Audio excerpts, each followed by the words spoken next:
YG와 JYP의 책걸상.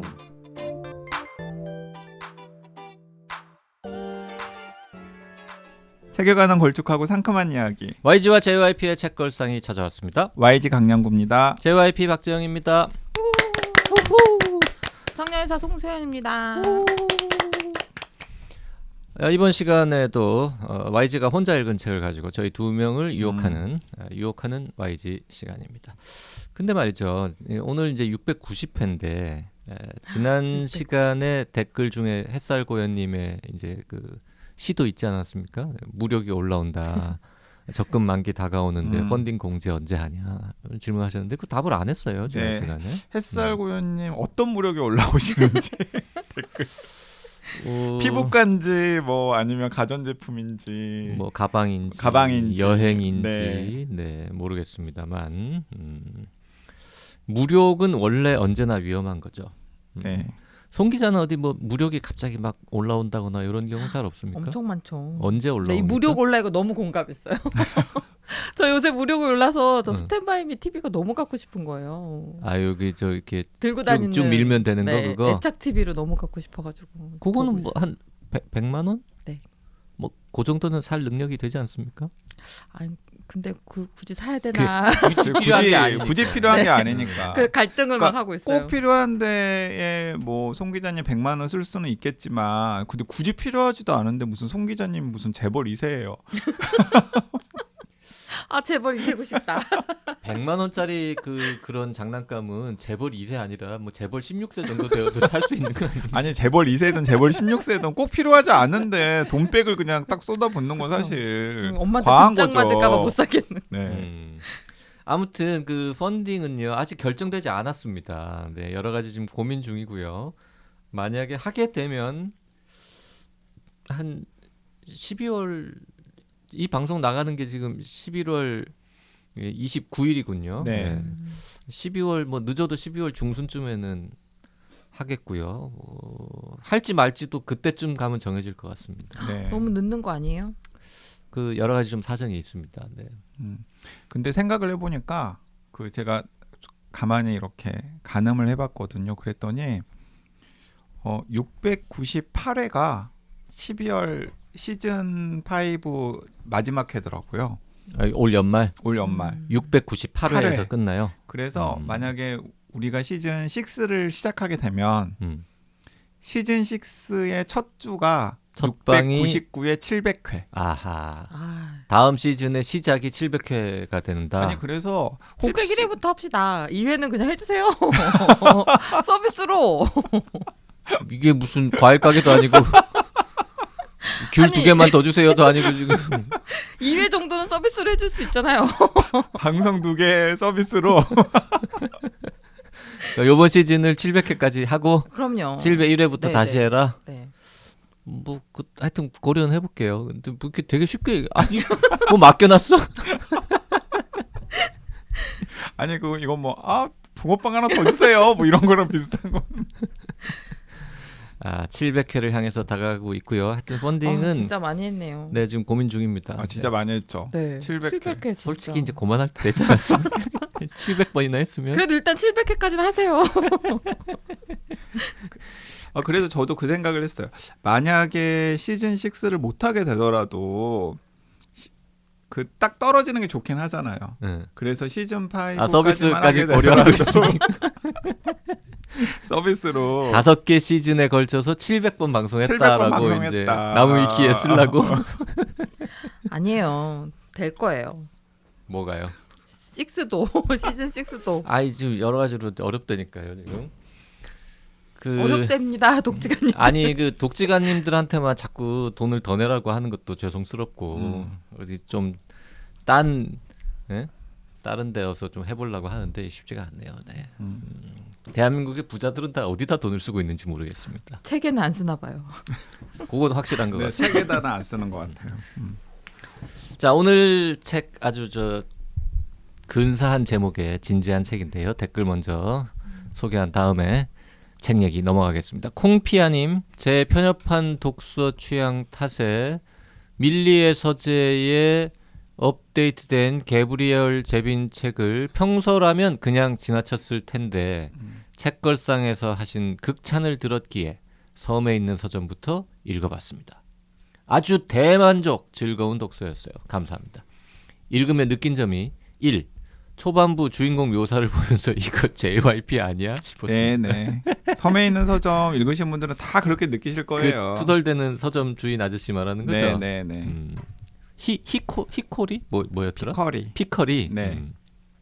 맞나? 몰라 하여튼 2번 평소 단편집을 싫어합니다. 이왕이면 투자해서 읽는 건데 하나의 완성된 세계를 보고 싶지 짧게 끊어지는 책은 별로다 싶었는데 인생이 단편집임을 이렇게 공들여 설명하더니 단편집도 약간 긍정적으로 생각하게 됐습니다. 네. 개브리엘 제빈. 네. 그 섬에 있는 서점만 보고 이제 끝났어요? 그 다음 책도 재밌는데요. 네네. 그 다음 책들도 꼭 읽어보십시오. 그 비바 제인 아주 훌륭하고요. 재밌었어요. 그 내일 또 내일 이것도 괜찮고 하나 더 있지 않습니까? 까먹었네 또. 없나? 그거 3개 아니에요? 아 그렇게 3개인가? 네네. 네네.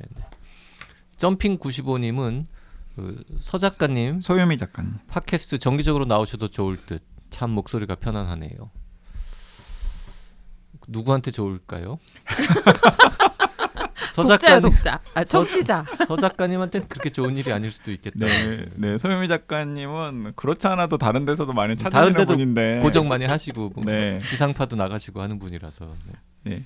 그 망고님 자몽님 아니고 망고님. 저 망고를 볼 때마다 자몽이 떠올라요. 어떡해요. 네, 기아의 노고에 감사드립니다 편 들으시고 저도 JYP처럼 이해와 오해가 교차하는 방식을 중간까지 읽다가 다시 읽었습니다. 등장인물이 한 명인 줄 알고 읽다가 뭐지? 했거든요. 어떻게 보면 저도 소설 속 회사 직원처럼 번역이 다 같은 거 아니야? 라는 생각을 가지고 있어서 오해가 생겼는데 오해로 시작해서 이해로 끝나는 소설이었습니다. 망고님, 네, 저랑 비슷한 경험을 하셨군요. 네. 제네럴 라이프님, YG님 비문학 추천 많이 해주세요. 작년 연말에 추천하신 아주 긴밀한 연결, 자연은 어떻게 발명하는가 재밌게 읽었고 최근 방송하신 탄소로운 식탁은 저에게 올해 최고의 논픽션 책입니다. 지금은 좀 늦었지만 깻잎 투쟁기 읽고 있습니다. 개인적으로 좋은 소설보다 좋은 비문학 책 찾기가 더 힘든 것 같아요. 그러니 기죽지 마시고 비문학 책 팍팍 소개해 주세요. 맞아. YG는 어떤 일이 있어도 기가 죽지는 않습니다. 이건 오해하셨네요. 그리고 비문학 추천을 저희가 많이 하고 싶은데 저도 YG도 그렇고 비문학이라고 해서 또 이렇게 막 강추하고 싶은 책이 날이면 날마다 쏟아지는 것도 아니기도 하고 그리고 저희가 뭐 딱히 조회수나 뭐 이런 데 신경 안 쓰고 방송을 합니다만 아무래도 비문학 책을 추천하면 조회수가 떨어져요? 적게 나오더라고요. 문학에 비해서. 확실히. 그래서 조금 이제 꺼려지는 측면이 있긴 그리고 합니다. 올해 그 몸이랑 같이 우리가 방송한 책을 가지고 책 읽기 모임도 계속 하고 있잖아요. 그런데 거기도 비문학은 조금 반응이 별로죠. 진짜 별로예요.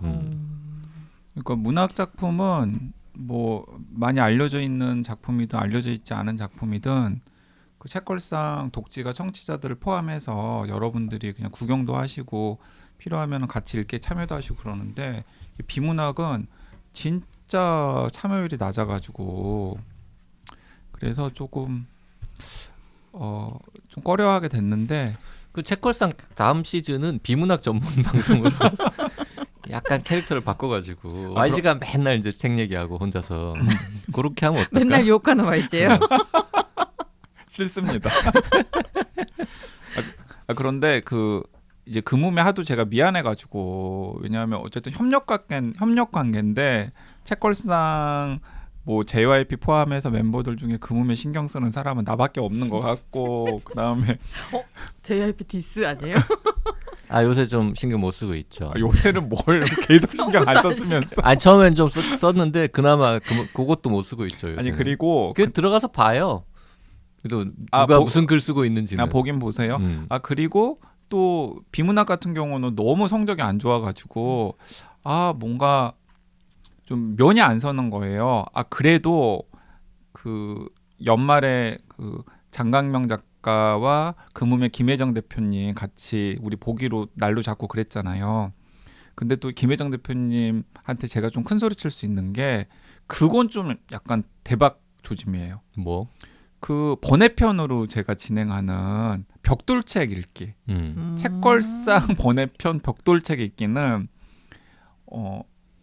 8월에 아메리칸 프로메테우스, 그리고 9월에는 권력과 진보라는 책을 읽었고 10월에는 위어드라고 하는 책을 읽었고 지금은 변화의 세기라는 뭐 500쪽에서 600쪽 정도 되는 이제 비문학 책들을 지금 꾸준히 읽고 있는데 다 30분 이상이 신청을 하셨고, 예를 들어서 권력과 진보나 아메리칸 프로메테우스는 거의 한 60분 정도가 신청을 하셨고, 그런 분들이 글도 한 100개 이상 올리고 또 끝까지 완주 따라오시는 분들도 있고, 그래서 이제 그건 원래 금음에서 좀 권장하는 많은 활동이잖아요.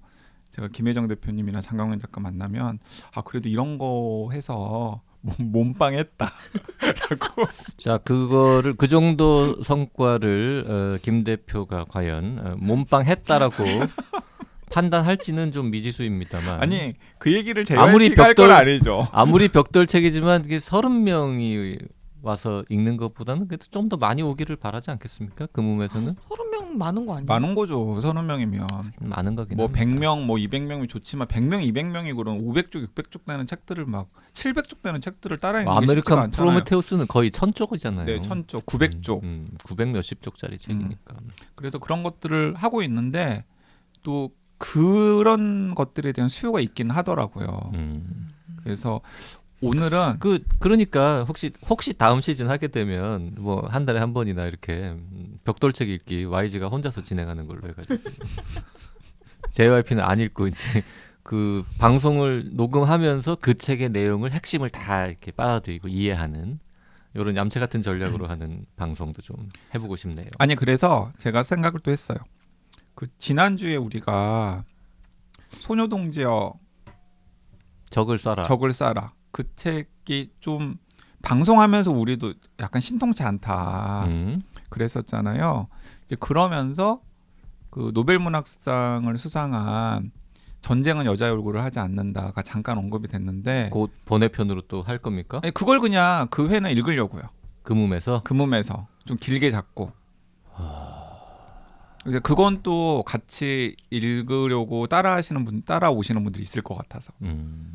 네, 그러니까 우리가 방송에서 시원치 않았다라고 한 책을 가지고 금음에다가 방을 만들어가지고 그 책을 안 만들고 안 만들고 아예 소녀 동지여 적을 쏴라라는 방송을 빌미로 방을 만들 때 아예 전쟁은 여자 얼굴을 하지 않았다 그걸로 네, 만들겠다고. 깜찍한 생각이네요. 네, 그래서 그런 식으로 한번 해보려고 생각하고 있습니다. 오늘 책은 데런 아세모글루와 사이먼 존슨이 함께 쓴 권력과 진보, 기술과 번역을 둘러싼 천년의 쟁투라는 책입니다. 네, 그 제가 방금 책걸상 금음에서 번외편 벽돌책 읽기 이야기 계속했던 이유가 아메리칸 프로메테우스 이후에 9월에 같이 읽었던 책이 권력과 진보라는 책인데 이 권력과 진보라는 책도 한 60분 정도가 신청을 하셨고 굉장히 많은 분들이 따라오셨고 또 읽은 분들은 다들 너무 중요한 책이고 너무 좋았다. 이 시점에 꼭 많은 사람이 읽으면 좋았을 법한 벽돌책이다. 라고 설명을 하셔서 뭐 지금 책걸상 들으시는 청취자분들 다 바쁘시고 막 독서 취향도 제각각이시니까 뭐 읽으라고 강연은 안 드리지만은 좀 어떤 내용인지라도 잠깐 소개를 해드리고 뭐 진짜 마음에 동하시면 읽으시면 좋겠다라는 생각이 들어서 제가 소개해드리려고 오늘 가지고 왔습니다. 책걸상에 소개하면 왠지 읽어야 될 것 같아요. 그래서 나도 모르게 담아놓고 읽지도 않는데. 근데 이 권력과 진보는 송 기자 같은 사람이 10,000명 있어도 우리가 돈을 벌 텐데. 네, 그리고 송 기자님 같은 분은 꼭 읽어야 되는 책이에요.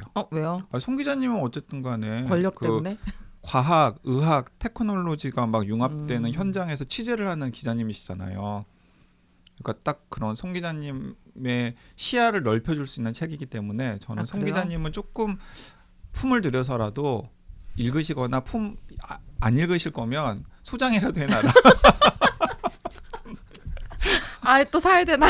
아니야 이거 읽는데 오래 걸려 이거. 읽지 마. 일하는데 지장이 있습니다. 업무에 지장 생기니까 이런 거는 보지 말고요. 이 권력과 진보는 살려 마땅한 사람들은 뭐 하루 이틀이면 다 읽으니까 그건 봐도 됩니다. 여기 이제 악덕 사업주 그 네, 시간에 네, 일해라. 네, 일해라. 기사나 꼭지 더 써라. 기사나 한 꼭지 더 써라. 무슨 권력과 교양은 교양이냐. 권력과 진보는 그 좋은 그 블로그 리뷰 같은 게 많이 있거든요. 아, 그거 읽으면 그거만 다 읽어보면 돼요. 아, 사실. 진짜요? 네. 그래서 내가 이 책 안 보거든요. 그래도 이게 뭐 오늘도 제가 책의 핵심적인 아이디어는 제 식으로 해석해가지고 말씀드릴 테고 뭐 블로그에 좋은 리뷰 같은 것도 있겠지만 본인이 읽는 거랑은 또 전혀 다르죠.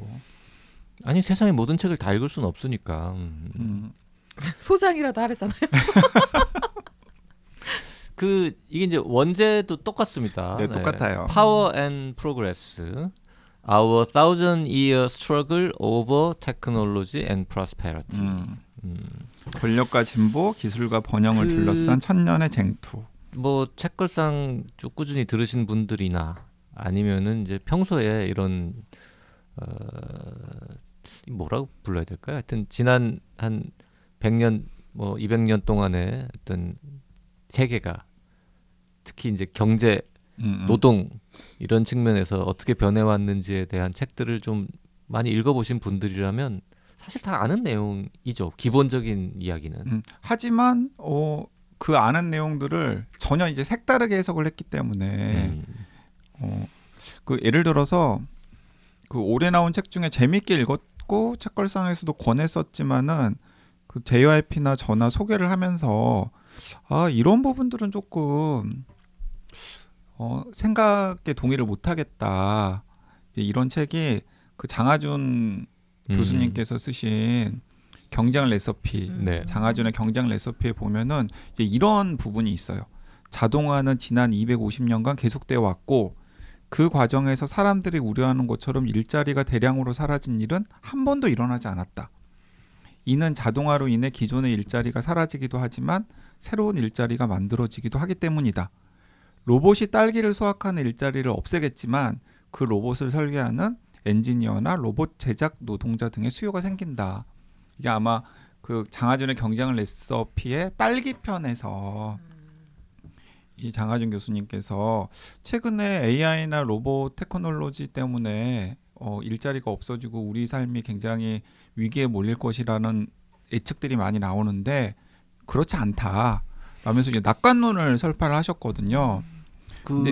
그분의 평소 소신이기도 하겠지만 사실 그 책에서는 약간 지나치게 낙관적으로 지나치게 낙관적이셨고 언급하신 측면이 좀 있었죠. 근데 그게 장하준 교수님뿐만 아니라 많은 경제학자들, 많은 경영학자들이 가지고 있는 생각 중에 하나죠. 그러니까 새로운 기술이 등장하면 그 새로운 기술이 일시적으로는 부작용 같은 게 있을 수 있지만 시간이 지나면은 생산성 향상에 도움을 주고 그래서 결과적으로는 사회 전체에 부를 증대시켜서 모두에게 이득을 가져다 준다라는 게 일종의 경제학자, 경영학자 혹은 이 시대에 뭐 새로운 기술 찬양하는 사람들이 가지고 있는 도구마 같은 것이고 사실 일반 시민들도 그런 생각을 은연중에 많이들 가지고 있죠.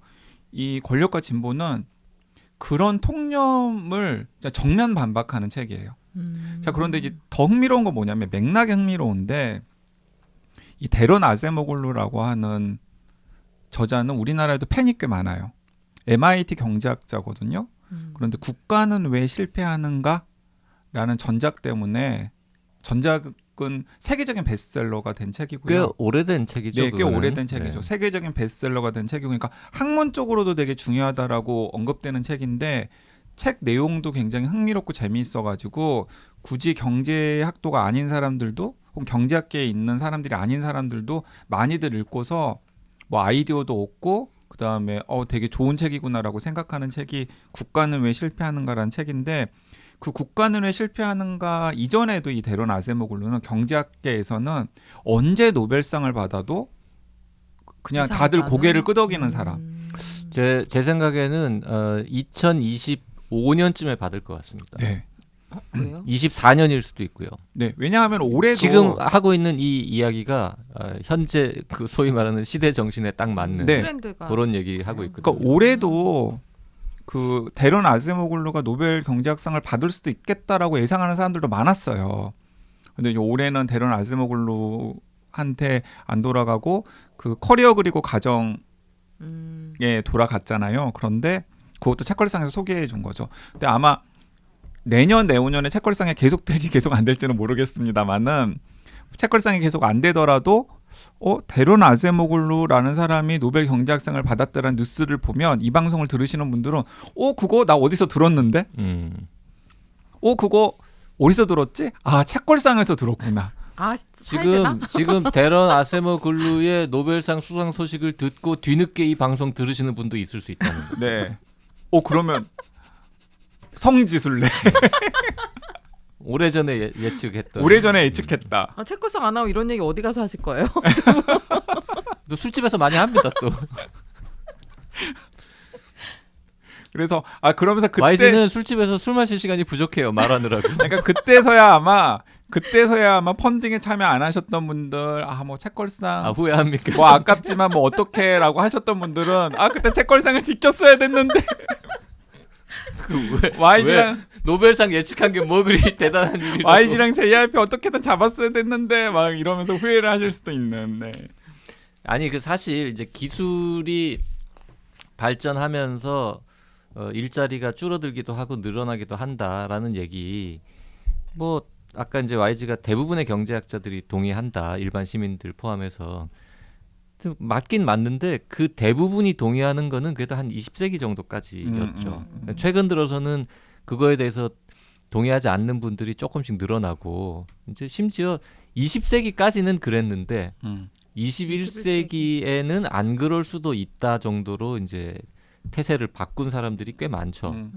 이제 그 중에 뭐 사실 YG나 JYP도 개인적으로는 다 이렇게 20세기까지는 그게 어느 정도 맞는 말일 수 있지만 21세기 이후에는 앞으로는 계속 그렇게 되지는 않을 수도 있겠다라는 생각을 하는 사람들이고 우리가 그 여러 책에서 비슷한 얘기 했었죠. 뭐 로봇의 그 부상, 로봇의 지배, 마틴 포드 책 얘기할 때도 그랬고 뭐 다른 경제학 관련 책 얘기할 때도 가끔 한 얘기인데 이 데런 아세모글루는 전 책은 안 읽었습니다만 읽으신 줄 알았어요.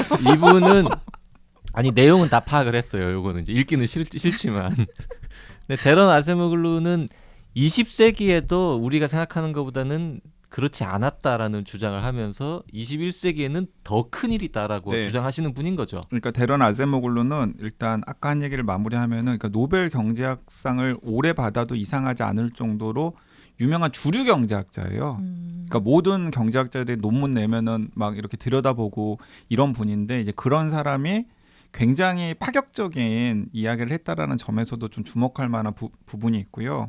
그리고 결정적으로 방금 그 JYP가 중요한 포인트를 짚었는데 19세기, 20세기의 산업혁명, 기계혁명기에도 기술이 발전한다 그래서 생산성이 증가하고 모든 사람들이 그 생산성 증대와 부의 혜택을 받는 건 당연한 일은 아니었다라는 걸 우리가 알 필요 있다라는 게 이 책의 첫 번째 핵심적인 주장입니다. 그러니까 이제 이게 굉장히 중요한 건데 저는 그 앞에도 이제 여러 가지 재미있고 흥미로운 이야기들이 이제 많이 나오는데 한 책 중반 정도부터 산업혁명기로 넘어가거든요. 진짜 천년의 역사예요. 진짜 옛날 그러니까, 그러니까 기술과 인간이 어떤 관계를 맺었는지에 대해서 그러니까 앞부분에서는 자기가 하려고 하는 이야기를 빌드업 시키는 부분들이 있어요. 그래서 저는 이 책 얘기를 YG한테 들으면서 사실 앞부분을 보고 싶었어요. 왜요? 전 산업혁명 이후부터 최근까지에 대해서는 이 주제에 대해서 딴 데서도 이미 많이 봤어요. 근데 산업혁명 이전에 이 주제를 가지고 쓴 글은 잘 기억이 안 나거든요. 그래서 그거를 오히려 보고 싶었고 그리고 뒤에 YG가 얘기하겠지만 이 책도 그 문제에 대한 해결책을 제시하지는 못하잖아요. 이제 나름의 해결책들을 본인은 좀 약간 이거 너무 겁만 주면 안 되겠다 싶어가지고 이런저런 걸 해결하는데 좋은 말씀이잖아요. 이제 근데 보는 입장에서는 조금 과연 이걸로 될까 그러니까요. 이런 생각을 하고 있는데 근데 아무튼 그 천년 앞에 한 800년 이야기가 오히려 더 궁금해서 네. 볼까 말까 저도 망설이고 있는데 그 부분도 재밌어요? 재밌어요. 재밌고 예를 들어서 저는 지금 전 세계에서 가장 유명한 운하가 수에즈 운하랑 파나마 운하잖아요. 근데 수에즈 운하랑 파나마 운하를 설계하고 만든 사람이 똑같은 사람이더라고요. 아 그래요? 네. 몰랐어요. 근데 수에즈 운하는 굉장히 성공한 운하예요.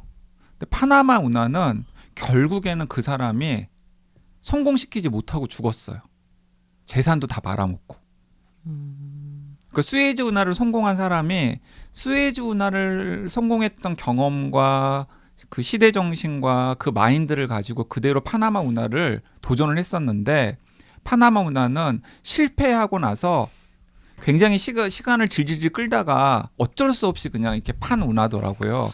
아니 그런 운하를 무슨 민간 업체 사장님이 결단해서 투자해서 파는 거였어요? 그 민간업체 사장님이 투자자들 끌고 그다음에 그 해당 정부가 한 게 아니고 해당 정부 설득하고 뭐 이래가지고 한 거였더라고요. 오. 그 프랑스에 있는 그럼 우리 상식으로는 운하의 그거는 아버지. 왠지 저 이집트 정부 이런 데서 파나마 정부 이런 데서 우리가 이거 운하를 파겠다라고 해서 누구 공모해가지고는 설계업자 불러서 돈 얼마 주고 시키면 그 설계한 사람은 그냥 그 돈 받고 명예 가지고 안전할 것 같은데. 근데 생각해 보세요. 수에즈 운하가 있는 이집트나 파나마 운하가 있는 파나마나 다 그 당시에는 그렇게 힘이 있거나 경제력으로 부유한 나라가 아니었잖아요. 아 그러니까 자본 가진 나라 사람들이 투자를 해야 되는 프로젝트구나 이게. 그래서 이제 그런 대목들도 있는데 그래서 그 두 운하, 수에즈 운하랑 파나마 운하를 대비하면서 도대체 어떤 게 실패와 성공을 갈랐는지 이런 이야기를 또 하는데 거기서 이제 본인이 이 책에서 중요하게 이야기하고 싶은 개념 같은 걸 또 이야기를 해요. 근데 그런 게 굉장히 설득력이 있습니다. 자, 그리고 예를 들어서 농업 기술은 과연 우리를 행복하게 만들었나 불행하게 만들었나 뭐 이런 이야기에 대한 굉장히 그거는 약간 저 유발 하라리 유발 하라리 풍의 이런 구라입니까? 예, 그거는 구라인데 농업 얘기는 또 유발 하라리가 많이 했죠. 그런데 그 유발 하라리는 그 이제 왠지 그냥 구라콘의 냄새가 더 강하잖아요. 아, 그래요? 예, 그런데 이 데런 아즈모글루는 굉장히 정교하게 이런 연구성과 저런 연구성과 출처 이런 것들을 다 밝혀가면서 또 이야기를 해서 그 앞부분 이야기도 굉장히 재미있고 뜻밖의 많은 분들이 앞부분 굉장히 재밌었다. 방금 JYP 이야기 하시는 것처럼. 그 다른 분들도 비슷한 거죠. 그 앞부분 얘기는 사실 딴 데서 별로 못 들어본 이야기일 가능성이 근데 크니까. 중반 이후도 굉장히 재밌어요. 재밌어요. 재밌고 놀라운 부분이 많은데 제가 오늘 그냥 딱 한두 개만 소개를 하면은 이 데런 아제모글루랑 사이먼 존슨 같은 경우는 그러니까 이런 통계들 같은 것들을 들이대요. 어떠냐면 산업혁명기 때 기계가 도입이 되었을 때 일단 많은 사람들이 생산성이 비약적으로 증가하고 뭐 여러 가지 인류에게 중요한 성과들이 있었다라고 했는데 기계가 도입된 결과로 즉각적인 결과로 나타난 건 아동 노동이 나타났다라는 거예요. 아, 그랬어요? 네. 그러니까 산업혁명기 이전에도 뭐 농촌에서도 아동들이 한 6살, 7살 되면은 막 일하고 그랬잖아요. 그런데 제가 하나 읽어드리면은 이런 이야기를 하더라고요.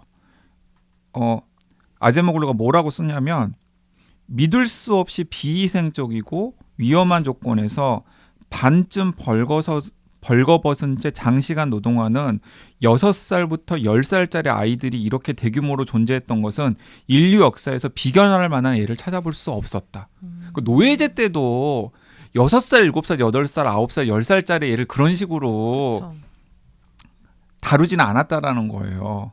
그런데 그 애들이 손 잡고 조그만 걸 집어야 조그만 되니까. 거, 손 잡고 그 다음에 그 기계가 돌아가면은 그 기계가 돌아가는 걸 보조해주는 역할만 하면 되니까 숙련이 필요한 아빠들은 다 해고가 된 대신에 그 자리를 손 잡고 부려먹기 쉽고 아동들이. 값싸게 줄 수 있는 아동들이 대신 차지했던 거라는 거죠. 탄광 깊숙이 좁은 공간 들어가는 것도 어린 아이들이 많이 했다는 것도 유명하잖아요. 네. 그래요? 탄광도 그랬었어요? 굴이 일단 좁으니까 굴뚝 청소하는 거는 들었는데 탄광은 굴뚝 청소 20만 명이 당시에 영국의 석탄 산업의 종사자였대요.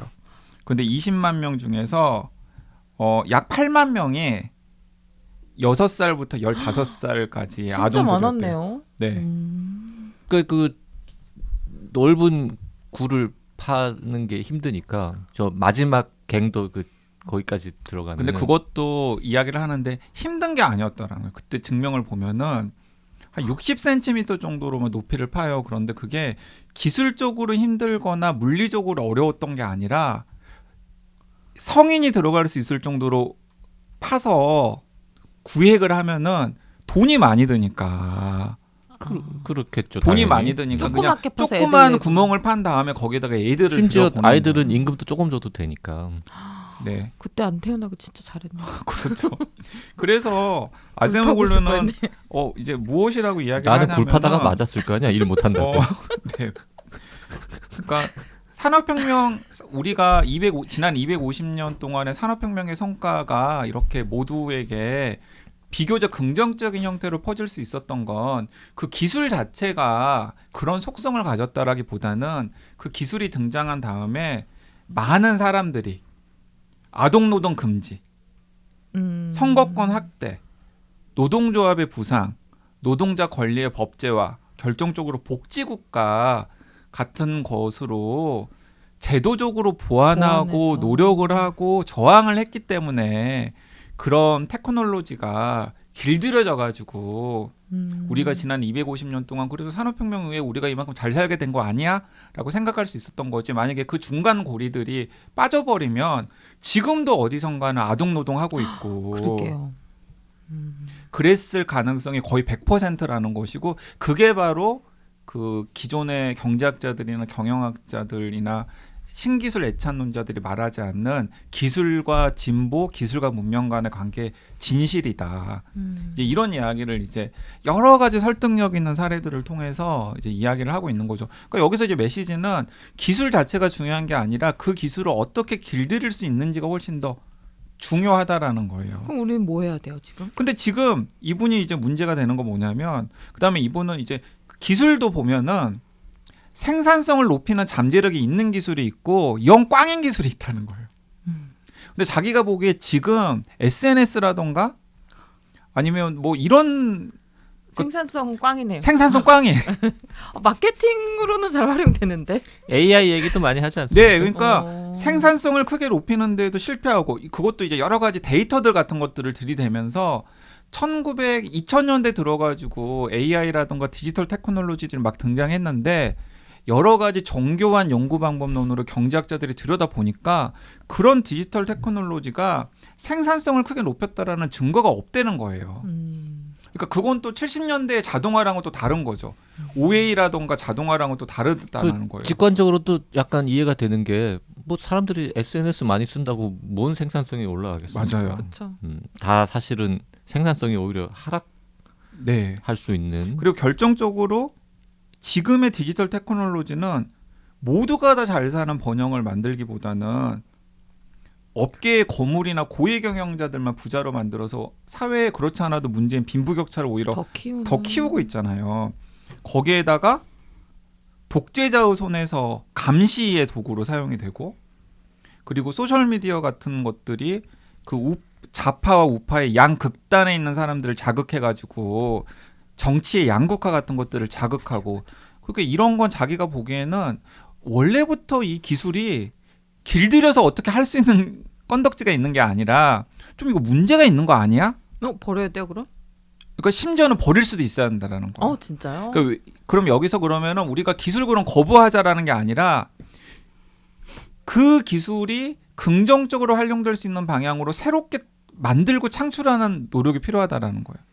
그러니까 그 증기기관 이후에 뭐 200년, 250년 동안 그런 기술을 누군가가 독점해가지고 대다수가 이용당하고 착취당하고 뭐 불행해지고 이런 일이 일어나지 않도록 그 기술을 길들이는 거를 우리가 수없이 노력을 해와서 어느 정도는 성공해 왔는데 최근에 새로 나타난 기술들은 옛날의 길들이기 방식 가지고는 통제가 안 되니 안 된다. 새로운 길들이기 방식을 우리가 만들어내야 한다라는 식으로 아마 결론이 나겠죠. 네, 그래서 60년대, 70년대에 지금의 디지털 기술을 태초에 태동시킨 사람들 중에는 되게 낙관적인 비전을 가지고 있었던 사람들이 많았다라는 거예요.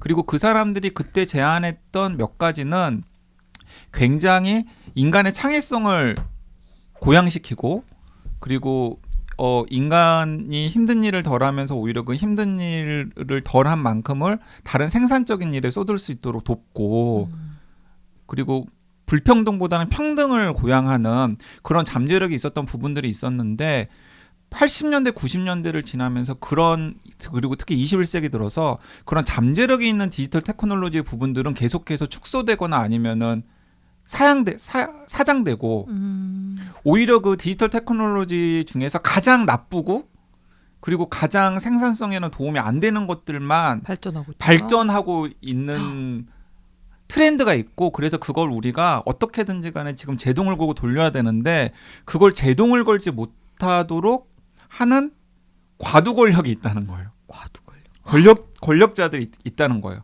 그리고 그런 권력자들이 자꾸 자기들이 하는 식대로 따라서 하면 세상이 나아질 거다라는 이야기를 하고 다니고 많은 정치인들이나 많은 시민들이 거기에 혹해가지고 지금 세상이 엉망진창이 갈수록 되고 있다라는 거예요. 그 권력자들이 누구겠어요?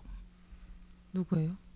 뭐 저 저커버그 뭐 이런 계열 네, 아닙니까? 빌 게이츠, 일론 머스크, 그 마크 저커버그 이런 제프 인간들이 베이조스 뭐 이런 제프 베이조스 그런 이런 사람들 인간들이, 얘기하겠죠. 이런 인간들이 상상이 지금 되는데 이런 인간들이 그런 긍정적인 디지털 테크놀로지가 발전하는 걸 억압하고 거의 저 각국의 정치 지도자 이름은 안 나옵니까? 뭐 이렇게 트럼프나 뭐 시 뭐 이런 분들 정치 지도자들은 이런 인간들한테 휘둘리는 오히려 그냥 휘둘리는 오히려 급이 휘둘리는 안 돼.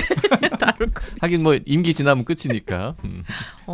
네, 그래서 근데 저는 생각해 보니까 예를 들어서 우리가 그 애플 잡스 전기나 최근에 일론 머스크 평전 이런 거 나오면 네. 엄청 무슨 베스트셀러. 세상을 바꾼 사람들처럼 막 환호하잖아요. 그리고 많은 사람들이 따라서 해야 된다 그러고 막 배우고 싶어하고 빌 게이츠도 막 우리가 빌 게이츠가 재밌게 읽은 책이라면 왠지 읽어줘야 될 것 같고 책걸상은 안 그렇잖아요. 책걸상은 빌 게이츠 추천책, 오바마 추천책 재미없다며 막. 재미없다고. 근데 이제 대련 에서머글로는 그런 사람들이 도대체 인류의 삶을 개선하는데 무슨 그런 대단한 중요한 일을 했냐. 사실 우리 같은 서민들이 일론 머스크 책을 사가지고 머스크한테 돈 $1 보태주는 것도 되게 웃긴 일이죠. 그러니까 그런 사람들이 인류의 삶을 고양하는데 그리고 불평등을 완화하는데 뭐 그런 빌 게이츠나 나 게이츠 재단 통해서 후원 많이 하고 있다라고 이야기를 하겠지만은 이제 이 권력가 진보의 저자들이 보기에는 그러니까 그들이 나쁜 비전을 계속해서 대중들한테 설득을 하면서 세상을 계속 나쁜 방향으로 그리고 기술을 계속 나쁜 방향으로 몰아가고 있고 거기에 대해서 우리가 냉정하게 파악하고 제동을 건 다음에 다른 비전을 만들어내고 다른 설득 권력을 만들어내지 않으면 정말 큰일 날 수 있다. 그런데 이제 마지막에는 할 수 있다. 어떻게 하라는 건요? 없어요? 이제 몇 가지 예를 막 나오고 있어요. 뭐 무슨 뭐 그런 그린 뉴딜 이야기, 그 다음에 우리가 3년 팬데믹 3년 동안 엄청 힘들었는데 어쨌든 놀라울 만한 그 성과를 집약해가지고 백신도 1년 만에 만들어내지 않았냐부터 시작해서 뭐 그런 긍정적인 테크놀로지의 가능성 같은 것들을 이야기를 하면서 지금 우리가 다른 비전과 다른 설득 권력을 가지고 무엇인가를 하면 아직은 그러니까 무엇인가를 하면 뭘 해야 된다까지 구체적으로 제시하는 것은 사실 불가능해요. 네, 아직은 가능하다. 그러니까 이 책은 그냥 경종을 울리는 책인 거죠. 그래서 저는 그냥 거기까지만이라도 저는 충분히 의미가 있는 책이라고 생각해요. 진짜 그쪽으로 생각 안 해봤어요. 그냥 생산성을 높이는 그런 쪽으로만 발전하고 있다고만 생각했었어요. 저는 이제 YG한테 이 책 얘기를 오래전부터 들으면서 뭐 아까 제가 아는 얘기 같은데 뭐 이런 생각도 했지만 한편으로는 궁금했거든요. 네. 근데 이제 736쪽입니다 이게. 두꺼울 것 그런데 같아요. 736쪽인데 뒤에 주랑 뭐 참고문헌이랑 이런 거 다 빼면은 빼도 650쪽일 거 아니에요. 600쪽. 아무튼 판형이 큰 거 아니에요? 판형도 작지도 않습니다. 네, 600쪽 넘는 책이라서 좀 근데 그럼에도 궁금해졌어요. 불구하고 또 읽고 싶은 이유 중에 하나가 이 책을 추천한 사람들의 명단 보세요. 마이클 샌델, 그리고 제레드 다이아몬드, 그 유명한 총균쇠의 저자. 그리고 우리가 소개했던 힘든 시대를 위한 좋은 경제학을 쓰신 그 2019년 노벨 경제학상 수상자 베너지와 뒤플로. 그다음에 앵거스 디턴이라고 또 노벨 지금 경제학상 받은. 이 데런 아세모글루하고 비슷한 계열의 경제학자죠. 이분은 2015년에 노벨상을 받았었군요. 이런 분들이 막 훌륭한 책이라고 추천을 하니까 이 쓰신 분이 유명하신 분이잖아요. 쓰신 분도 뭐 유명한 분이지만 그래서 읽고 싶은 마음과 이걸 어떻게 읽어라는 마음과 근데 계속 그 몸에 충돌하면서 들어가서 그걸 읽어보면 내용은 파악할 수 있지 않을까요? 좋은 생각이에요. 이 아니, 이 잔머리. 736쪽을 직접 다 읽고 도전하기 너무 좀 버겁다 두려운 분들은 그 몸에 가서 그러니까요. YG가 정리해 주는 거를 이렇게 쏙쏙 네, 다른 분들의 생각도 들을 수 있고 볼 수 있고 핵심 정리 요약 요런 건 이제 그런 거라도 이제 하면 좋겠죠. 이 멘트를 이제 출판사에서 싫어합니다. 네. 어디서 나왔지? 생각의 힘 출판사에서 그 좋아하지 궁금해서 않겠군요. 그 29일 동안 하루에 25쪽씩 이렇게 읽으면서 다들 따라오셨거든요. 네, 이번 근데 읽어보고 주- 싶기도 하네요, 진짜. 이번 시간에는 국가는 왜 실패하는가로 유명한 데런 아세모글루가 동료 교수 사이먼 존슨하고 같이 쓴 권력과 진보 유혹하는 YG로 함께 해봤습니다. 권력과 진보 한번 관심 있으신 분들은 살펴보시고요. 다음 그 몸에 주에 들어와서 보세요. 더 흥미로운 책으로 여러분들 찾아보도록 하겠습니다. 네, 감사합니다. 감사합니다.